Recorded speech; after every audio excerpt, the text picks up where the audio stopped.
ମୁଁ ବି ସେମିତି କେବେ ଭାବିନି ସ୍ୱପ୍ନରେ ମୁଁ ଏମିତିଆ ଜାଗାକୁ ମୁଁ ଆସିବି ବୋଲି।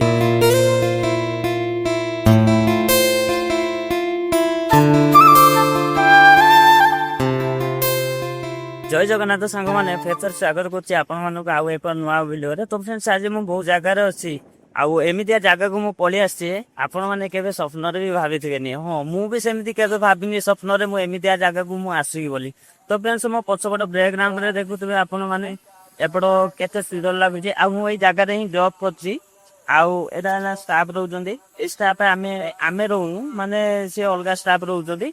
ମୋ ପଛ ଗୋଟେ ଦେଖୁଥିବେ ଏପଟ ବିଲ୍ଡିଂ କେମିତି ହେଇଛି, ଆଉ ବହୁତ ବଡ ବଡ ବିଲ୍ଡିଂ ଏପଟ ଅଛି, ଆଉ ବହୁତ ସୁନ୍ଦର ଲାଗୁଛି। ତ ଫ୍ରେଣ୍ଡସ୍, ଏଇ ବିଲ୍ଡିଂ ଗୁଡା ଆଗରୁ ହେଇଥିଲାନି, ଏବେ ବିଲ୍ଡିଂ ଗୁଡା ହେଇଛି। ଆଉ ଏବେ ବି ବହୁତ ସାରା ଲୋକ ଭିତରେ ରହୁଛନ୍ତି।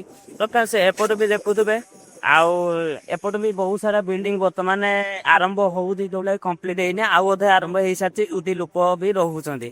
ତ ଫ୍ରେଣ୍ଡସ୍, ତଳେ ବି ରହିଲା ଦେଖନ୍ତୁ, ଏପଟ ହେଲା ସେମାନେ ଗାଡି ଗୁଡା ଯିବା ପାଇଁ ଏପଟ ସବୁ ଅଛୁ। ଆଉ ଏପଟ ଟ୍ରାଫିକ ଗୁଡା ଆଉ ବହୁତ ସାରା ସପିଂ ମଲ୍ ବି ଅଛି। ତ ଫ୍ରେଣ୍ଡସ୍, ମୁଁ ଯୋଉ ଜାଗାରେ ଅଛି ଏଇଟା ହେଲା 5 ମହଲା କୋଠା। ବର୍ତ୍ତମାନ ମୁଁ ପୁରା ଛାତରେ, ମାନେ ଟପ୍ ଛାତରେ ଅଛି।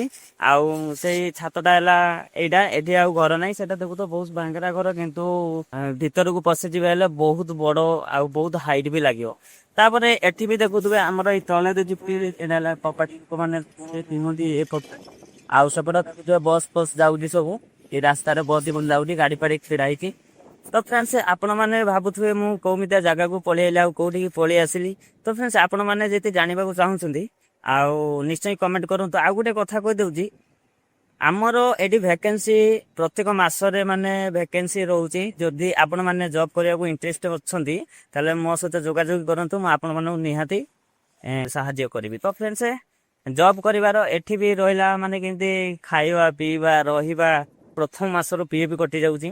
ତ ଫ୍ରେଣ୍ଡସ୍, ଏପଟ ମତେ ତ ଜାଗା, ମୁଁ ଯେତେବେଳେ ଫାଷ୍ଟ ଆଇଲି ମତେ ଭଲ ଲାଗିଲାନି। ତାପରେ ମୁଁ ଭାବୁଥିଲି ପଳେଇବି କି କଣ କରିବି। ତାପରେ ଯେତେବେଳେ ମୁଁ ରହିଲି 2-4 ଦିନ ରହିଲି, ତାପରେ ଆଉ ଯିବା ପାଇଁ ଇଚ୍ଛା ହେଲାନି। ତାପରେ ଏବେ ଭଲ ଲାଗୁଛି। ତ ଫ୍ରେଣ୍ଡସ୍, ୟାର ଭିତରଟା ଆପଣ ମାନଙ୍କୁ ମୁଁ ଦେଖେଇନି, ମୁଁ ଆପଣ ମାନଙ୍କୁ ନେକ୍ସଟ ଭିଡିଓରେ ଦେଖେଇବି ଭିତରଟା କେମିତି, ମାନେ କଣ ସବୁ ଭିତରେ ଅଛି, ଆଉ କଣ କେମିତି କାର୍ଯ୍ୟ କାମ ଚାଲିଛି। ତ ଫ୍ରେଣ୍ଡସ୍, ଆପଣ ମାନେ ଭାବୁଥିବେ କୋଉ କମ୍ପାନୀ କାମ କଣ, ଯଦି ଆପଣ ମାନେ ଏହା ଜାଣିବାକୁ ଚାହୁଁଛନ୍ତି, ତାହେଲେ ଏଇ ଭିଡିଓ କମେଣ୍ଟ କରନ୍ତୁ। ଆଉ କମେଣ୍ଟ କରିସାରିଲା ପରେ ମୁଁ ଆପଣମାନଙ୍କୁ ନିଶ୍ଚୟ ରିପ୍ଲାଇ ଦେବି।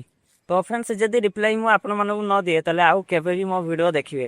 ତ ମୁଁ ବି ଓଡ଼ିଶା ପିଲା, ଆଉ ମୁଁ ଆପଣମାନଙ୍କୁ ଆଉ ମୋ ଓଡ଼ିଶା ଭାଇମାନଙ୍କୁ ସାହାଯ୍ୟ କରିବା ପାଇଁ ମୁଁ ନିହାତି ଭାବରେ ପ୍ରସ୍ତୁତ ଅଛି। ତ ଫ୍ରେଣ୍ଡସ୍, ଯଦି ଆପଣମାନେ ଇଣ୍ଟରେଷ୍ଟ ଅଛନ୍ତି ଜବ୍ କରିବା ପାଇଁ, ତାହେଲେ ନିହାତି ମତେ ଜଣାନ୍ତୁ।